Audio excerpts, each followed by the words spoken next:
जब चंद्रगुप्त प्रथम बूढ़े हो चले तो उन्होंने राजपाट की जिम्मेदारी अपने बेटे समुद्रगुप्त को दे दी। समुद्रगुप्त अपने पिता के सबसे बड़े बेटे ना होने के बावजूद भी एक योग्य उत्तराधिकारी और शासक साबित हुए। समुद्रगुप्त एक न्यायप्रिय, वीर और लोकप्रिय शासक थे। समुद्रगुप्त के शासक बनने का सबसे प्रमुख सोर्स हरिसेन द्वारा रचित प्रयाग प्रशस्ति है।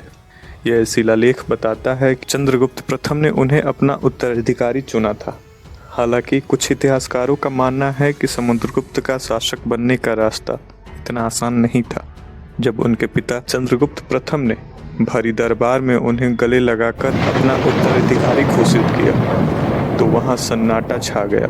हरिसेन की प्रयाग प्रशस्ति में साफ लिखा है कि उस वक्त वहां मौजूद बाकी राजकुमार उन्हें गुस्से और जलन से देख रहे थे। इतिहासकारों को कुछ ऐसी सोने के सिक्के भी मिली हैं जिन पर कच्चा नाम लिखा था। बहुत से इतिहासकार मानते हैं कि ये कच्चा उनका बड़ा भाई था जिसने गद्दी के लिए बगावत कर दी थी।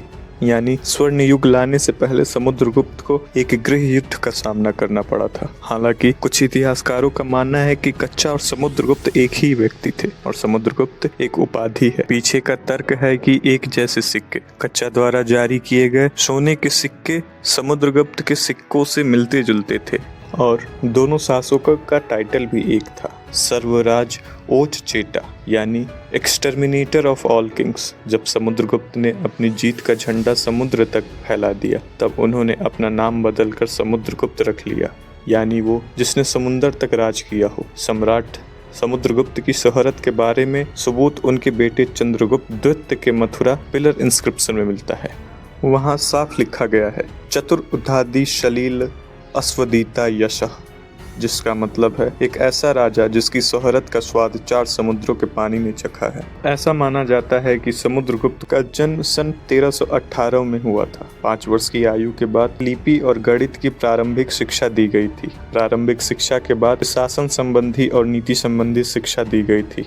इलाहाबाद पिलर इंस्क्रिप्शन से पता चलता है कि समुद्रगुप्त कई शास्त्रों का ज्ञानी था। काव्य कला में भी वो बहुत अच्छा था, इसलिए उसे कविराज की उपाधि दी गई। के दरबार में हरिसेन और वासुबंधु जैसे विख्यात साहित्यिक हस्तियां मौजूद थी। इलाहाबाद पिलर इंस्क्रिप्शन पे लिखा है, समुद्रगुप्त का शरीर परसु यानी फरसे, सर यानी बाढ़, सनकु यानी भाला, शक्ति यानी बर्छी, आशी यानी तलवार, तोमर यानी गदा जैसे अस्त्रों के सैकड़ों घावों से सौभाग्यवान और अति सुंदर हो गया था। समुद्रगुप्त को असाधारण क्षमताओं वाला व्यक्ति माना जाता है, जिसमें एक साथ योद्धा, शासक, कवि, संगीतज्ञ और परोपकारी के गुण थे। समुद्रगुप्त के मन में भारत को अपने अधिकार में लाने की जबरदस्त महत्वाकांक्षा थी, जिसके लिए उन्होंने जीवन भर संघर्ष किया। उत्तर भारत में उन्होंने प्रसबोध धरना की नीति लगाई, यानी जड़ से उखाड़ फेंकने की नीति। उत्तर भारत के 9 राजाओं को खत्म करके उन्होंने उनके राज्यों को सीधा अपने साम्राज्य में शामिल कर लिया। लेकिन दक्षिण के लिए उनकी सोच अलग थी। वहाँ उन्होंने ग्रहण मोक्ष अनुग्रह की नीति लगाई। पहले दुश्मन को पकड़ा यानी ग्रहण, फिर उसे माफ किया मोक्ष, और फिर उसका राज उसे वापस लौटा दिया अनुग्रह। बस शर्त ये थी कि वो समुद्रगुप्त को अपना अधिपति यानी ओवरलॉर्ड मान ले। ये उनकी दूरदृष्टि थी। वो जानते थे कि पाटलिपुत्र में बैठकर कांचीपुरम पर राज करना लगभग नामुमकिन है। उत्तर और दक्षिण भारत जीतने के बाद समुद्रगुप्त ने अश्वमेघ यज्ञ भी किया। इसकी जानकारी हमें समुद्रगुप्त के चलाए हुए विशेष स्वर्ण सिक्कों से मिलते हैं और अप्रत्यक्ष रूप से उनके और उनके उत्तराधिकारियों के शासन काल के अभिलेख हैं। ये सोर्सेज इस बात की पुष्टि करती हैं कि उन्होंने अपनी शाही संप्रभुता की घोषणा करने के लिए इस प्राचीन वैदिक अनुष्ठान को पुनर्जीवित किया था। समुद्रगुप्त विदेश नीति में भी बहुत माहिर थे। उनकी शोहरत भारत के बाहर तक पहुंच चुकी थी। कुषाण वंश के राजा और साका शासक जो कभी भारत पर राज करते थे, अब समुद्रगुप्त के दरबार में नजराना भेज रहे थे। समुद्रगुप्त की विदेश नीति और रिलीजियस टॉलरेंस का सबसे दिलचस्प किस्सा श्रीलंका से जुड़ा है। श्रीलंका के राजा मेघवर्मा ने देखा कि बोधगया में श्रीलंका से आने वाले बौद्ध भिक्षुओं को रहने में कष्ट होता है। उन्होंने अपने दूत से समुद्रगुप्त से आज्ञा मांगी बोधगया में एक मठ बनवाने की, और सम्राट समुद्रगुप्त ने आज्ञा दे दी।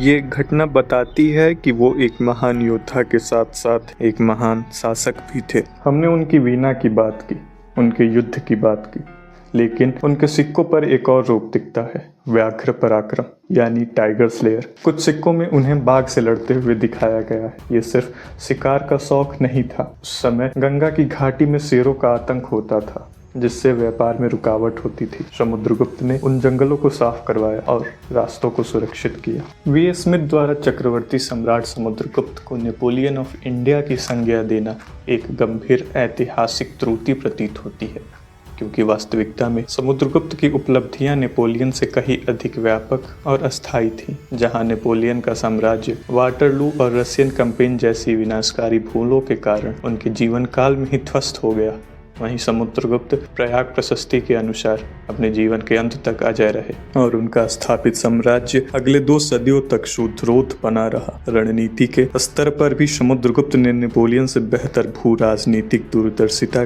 यानी जियोपॉलिटिकल फोरसाइट का परिचय दिया। उन्होंने नेपोलियन की तरह अनावश्यक विस्तारवाद करने के बजाय दक्षिण भारत में ग्रह मोक्ष अनुग्रह की व्यवहारिक नीति अपनाई, जिसने उन्हें लॉजिस्टिक फेलियर से बचाया। इसके अतिरिक्त व्यक्तित्व के आयाम में भी वो नेपोलियन से कहीं आगे थे। एक तरफ नेपोलियन केवल एक मिलिट्री जनरल तक सीमित था, वहीं समुद्रगुप्त शस्त्र और शास्त्र के दोनों के ज्ञाता थे। ये सारी चीजें उन्हें नेपोलियन से कहीं अधिक सफल और महान शासक सिद्ध करती हैं।